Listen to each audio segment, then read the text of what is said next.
Hello there, friends. Welcome back to another episode of Generation Tech. My name is Alan.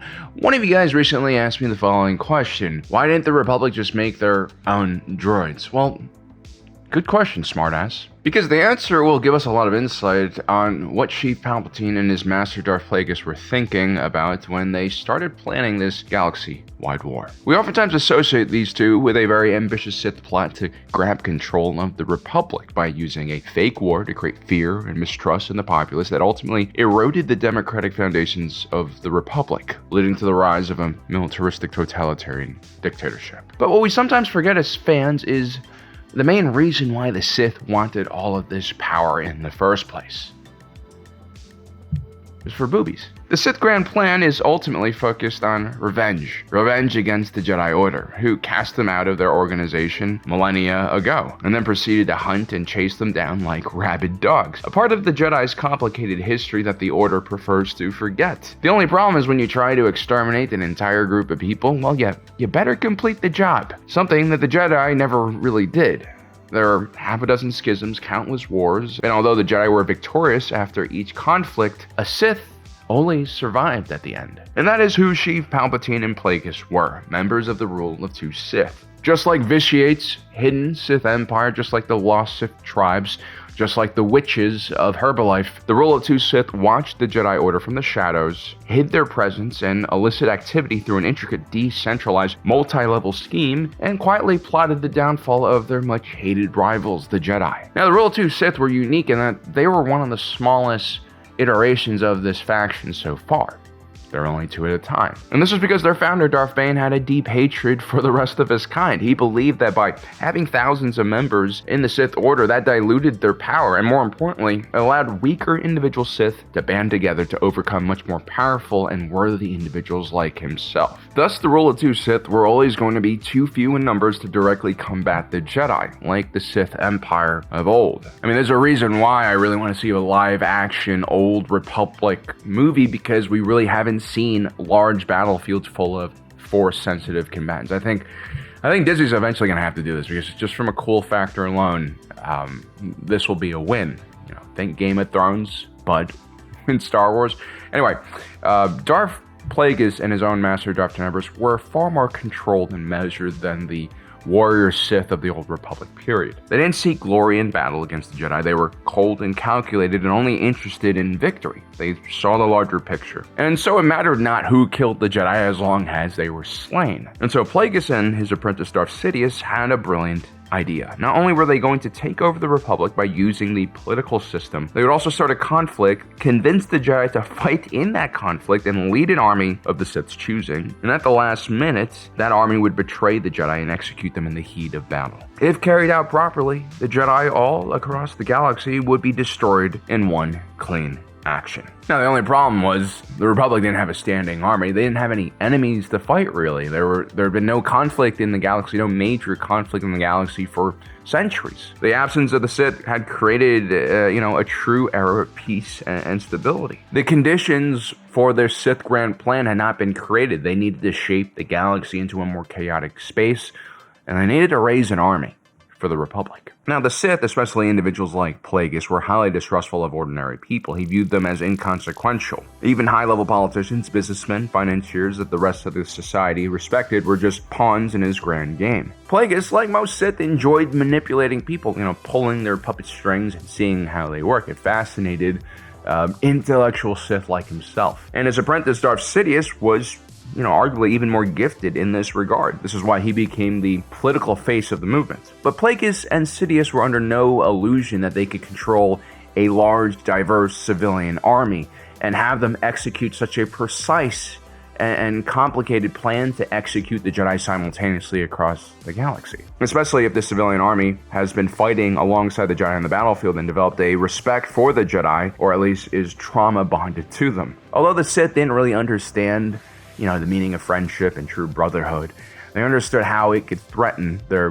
grand plan. And so the Sith went shopping for the perfect proxy force to do their bidding. At first, they tested a hyper-violent group of reptilian warriors known as the Yunchuri. They equipped them with Cortosis weapons and charged them with creating chaos everywhere. The Sith had always gravitated towards warrior species like the Yunchuri. The Mandalorians used to be their preferred proxy force, but their numbers had been greatly diminished because of the Sith's manipulation of them in the past. The Yunchuri were basically the next best thing, wild, ferocious, and driven by their love for battle. The Yunchuri experiment, however, ends with an ill-fated raid on the Jedi Temple. Several Jedi were killed during that battle, and the Order finally had to respond to this very aggressive species. At this point, Darth Plagueis deemed the Yunchuri to be too chaotic, too difficult to control, and he kind of ended his experiment with them as a proxy force. He also viewed them as a liability. Like, it was very possible that the Yunchuri could lead the Jedi back directly to the Sith. And so, no civilian army, because they can't really control them.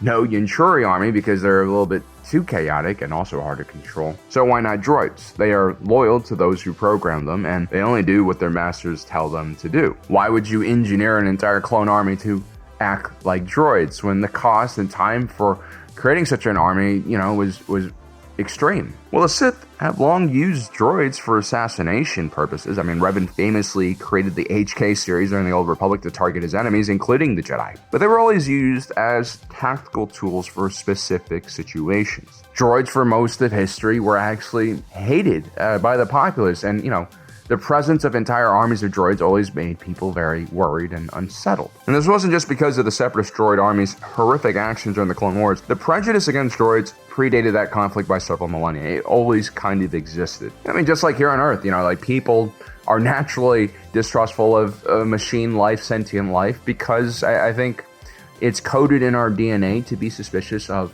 unnatural things that try to mimic the life. That is why robotic designers today who are creating consumer-facing products like, those delivery bots that are wheeling around in major cities all across the US have to make their designs cute and human-like so they're not vandalized and attacked all the time. But even then, the use of mass-deployed droid armies have always been feared by, commanders and politicians because of the lack of individuality of these units and how easy it is for a single entity to, say, reprogram or hack their collective brains and take control of them. And in both Legends and in canon, we've seen droid uprisings that threaten to basically destroy and wipe out all sentient life in the galaxy. And this is a big problem. And remember, Darth Sidious was not openly a Sith when he runs for Supreme Chancellor. He was very much still in the closet. And even though the Separatist crisis created the conditions for the public to quickly accept any type of military force that was available at the time, waves upon waves of droids descending on Republic worlds would have been unsettling and harder to sell to the people. It probably would have exposed Palpatine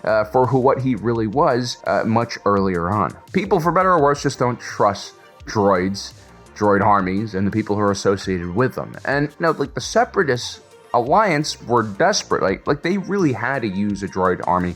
There was no other choice for them because they had limited resources, limited demographics, and they were just a much smaller faction than the Republic. The Separatist Alliance was headed by the major mega conglomerates of the Outer Rim. They were able to leverage their immense industrial capabilities and decades of experience with security droid designs to make a modernized and cost-efficient mechanical army. Our entire last video basically covers this in detail. Deploying a droid army was the only way that they could actually fight the Republic. At the same time, while there were manufacturers of security droids in the core regions and in the Republic, none of these companies were as vertically integrated or had access to as cheap labor and input materials as the mega conglomerates of the Outer Rim, right? The free trade zone definitely gave the Separatists leverage for the last century. They had a huge industrial advantage compared to the core. This is why a lot of the job and labor were actually migrating to the Outer Rim. It's like globalization that we have here on Earth, except it's at the galactic scale. And not only could no one in Republic space produce droids that were as effective and as cheap as the Separatists, no one could really produce such large numbers at such scale without raising suspicion. Remember, the Sith had to hide all of these military forces, and they basically revealed them at the last minute. The Separatists were able to create the droid army in secrecy on Geonosis because the local inhabitants were a hive mind species that were very xenophobic and rarely traveled off planets. The Kaminoans were selected for the production of the clones because they too were isolationists, and their planet was actually removed from star charts to predict their location. Even Quad Drive Yards, which was hired to produce all of the vehicles, weapons, and transports for the clone army, had to produce these things secretly at one of their subsidiaries known as Rathana Heavy Engineering, which is again in the Outer Rim and hidden from, prying eyes. The only way the Sith could deploy a droid army that could actually fight the Separatists and was also hidden was by using the same exact vendors that the Confederacy was using. And of course, that would create a lot of suspicion, along with the existing mistrust that most citizens had over large legions of droids. The galaxy was willing to accept a lot, but having two identical armies fight each other with just like different paint would have probably, led to a lot of suspicion. And remember, a republic wants accountability and checks and balances in every aspect of their society. This is why they typically prefer citizen soldiers, or at least organic soldiers who can serve as the last line of defense for the principles of the republic. An organic soldier is more trusted to not follow legal orders like executing surrendered soldiers, attacking civilian targets, and other war crimes. This is the dynamic that probably led to the Sith-led republic to choosing organic soldiers, because they presented a much friendlier and relatable face than a bunch of clankers. Plus, you could still control the clones through, programming and bioengineering, which they did very well. And the droids instead were given to the Separatists. I also think that Palpatine never truly trusted his apprentice Darth Tyrannus, and for good reason, and so he made sure that the droid army beneath his command could be shut off by a kill switch, which is exactly what happens at the end of the war. After Darth Vader slaughters the Separatist Council, he kills the Master Signal for the droid army, deactivating most of the Separatist forces within range. It's for this same reason why Palpatine probably didn't want a droid army. The same vulnerabilities he baked into Count Dooku's army could be used against him if he had a theoretical droid army. At the same time, Palpatine was so paranoid about his own military being turned against him that I think one of the main reasons why the clone army was retired was not just because of cost, but just how effective it was at taking out the Jedi. I think he feared that someone could use that programming against him. There's another reason why the clones were perfect for the Grand Army of the Republic, and much better than using droids. Droids were machines. They couldn't be felt in the Force, and while some Jedi did develop friendly relations with the droids, it just wasn't the same as fighting alongside a clone. Not only were the clones humans, they had the mentality of younger children, who just appeared physically older because of sped-up aging. According to many Jedi who connected with the clones of the Force, they reported that their presence were like that of a 10-year-old. And while the clones were terrific fighters and courageous, there was always an innocence about how they saw the world, especially outside of combat. Many Jedi felt a responsibility over their clones and acted like a parental figure to them. The Jedi were not just military leaders, they also taught the clones about life, morality, love, and basketball. This is really just pure Sith cruelty. Have these clones and Jedi develop real deep emotional connections so that when Order 66 is carried out, neither side sees it coming at all. And this is a true tragedy what happens to not only the Jedi, but also the clones who pulled the trigger. Many would feel guilty for the rest of their short lives over their actions that day. For the Sith, it's not just about destroying your enemy physically, but also spiritually and mentally. These guys were really cruel. They wanted to savor in defeat of their hated enemies. Just look at the toll that Order 66 had on individuals who survived it, like Captain Rex and Ahsoka, who had to gun down waves and waves of their own brothers and friends in order to survive. The clones put the Jedi at ease, even when parts of Sidious and Plagueis' plans were revealed right in front of them. When the Jedi learned that Darth Tyrannus was the individual behind commissioning the clone army, I think their connection to the clones blinded them from their true purpose. And so when the Jedi sensed that something was wrong with their clones when Order 66 was about to happen, that connection they had with their men made them hesitate just long enough for the clones to draw their guns and blast them down. If the Jedi were deployed to the droid army, I think they would have figured out what was going on very quickly. They would have never trusted those droids, and I think a lot of Jedi would have started taking those droids apart, taking a look at their programmings, find, any hidden Order 66 type of code that was installed into the brains of these units.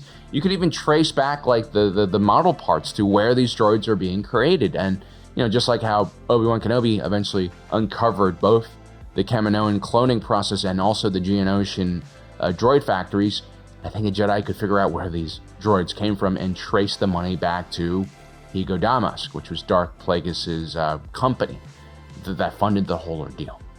And so yeah, there are a lot of reasons why the Sith couldn't use droids and why the clones were actually perfect for this evil plan that they had.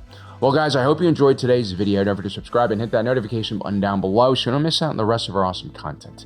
As usual, my name is Alan, reminding you that my allegiance is to the Republic, to democracy. I'll see you next time.